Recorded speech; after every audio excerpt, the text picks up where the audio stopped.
probleme rudimentare me dritat, ka akoma mungesë dritash, ka faturat fryra, ka aforfe dhe ca tmerret të tjera, ka akoma, jo, do të kenë dalë gjithë ata që janë futur në burg për faturë dritash. Pse jemi sot në këtë pikë, ndërkohë që ka pasur një mundësi të pakundërshtuar mazhoranca për ta zhvilluar tregun energjetik sipas çdo lloji dëshire që ajo mund të kishte? Shiko, Claudio, faktikisht sektori ka performuar me, po themi me të zënat e tij, ndoshta gjitha ato që ju përmendët, patjetër që po, Shqipëria nuk ka fatkeqësisht një rrjet elektroenergjetik të mirë organizuar në nivelin që do duhet ishte. E kam fjalën qoftë nga aspekti teknik, po qoftë edhe nga aspekti menaxhimit të saj, për shkak se nuk e ka, patjetër, nuk i ka akoma ato të dhëna të cilat do duhet të kishte siç janë smart meters dhe ta kishte sistemin, pra kam fjalën për matjen elektronike që të jetë në mënyrë. Një ndërhyrje të vogël, aq shumë investime janë bërë për pjesën e smart meters, pra sistemit matjes, gjithë Ballkani 2 herë do i kishin vënë sistemin matjes.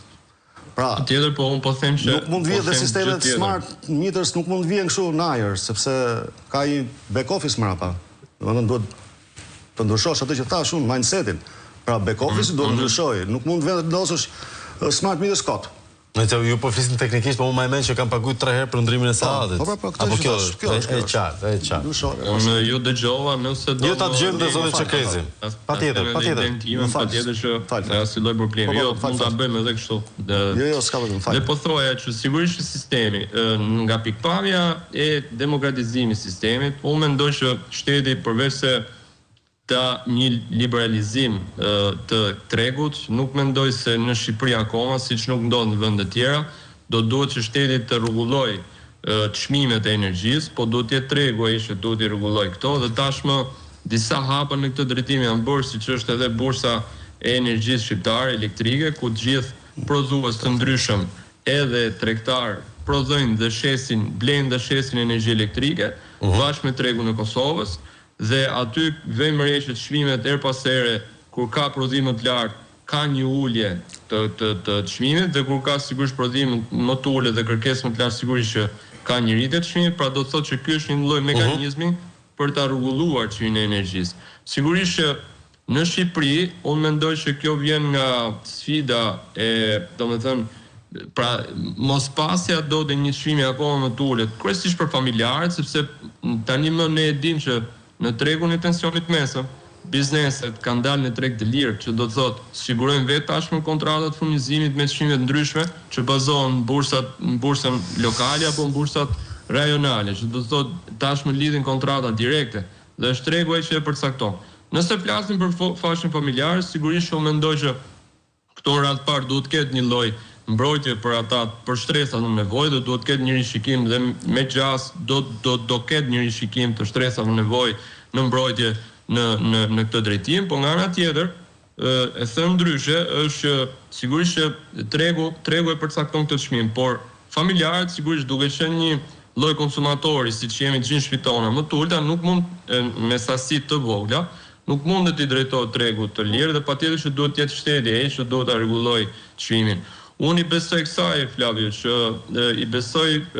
diversifikimit dhe lejimit të prodhimit të energjisë në mënyrë shumë herë më të madhe, po patjetër që kjo do duhet, unë e kuptoj që dëshira mund të jetë e lartë dhe patjetër edhe personale imja, duke qenë në këtë sektor,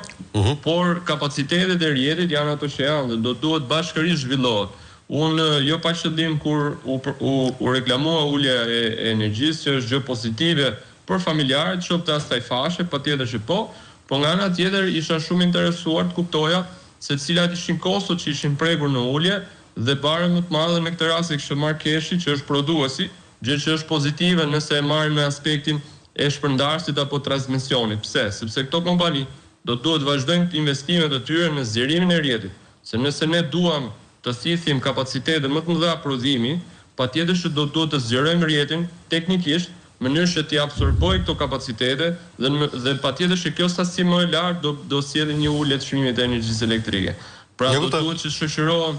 duhet që shoqërohet edhe aspekti teknik, investimit të rrjetit dhe i zgjerimit të qoftë edhe kapacitetet interkonektive, mos haro që jemi vendi më pak në rajon me lidhje me fqinjet tanë në aspektin e interkoneksionit, dhe patjetër që kjo gjë na penalizon sepse fusim energjinë në burime të cilat her pas here na e shtrenjtojnë dhe e kanë dorë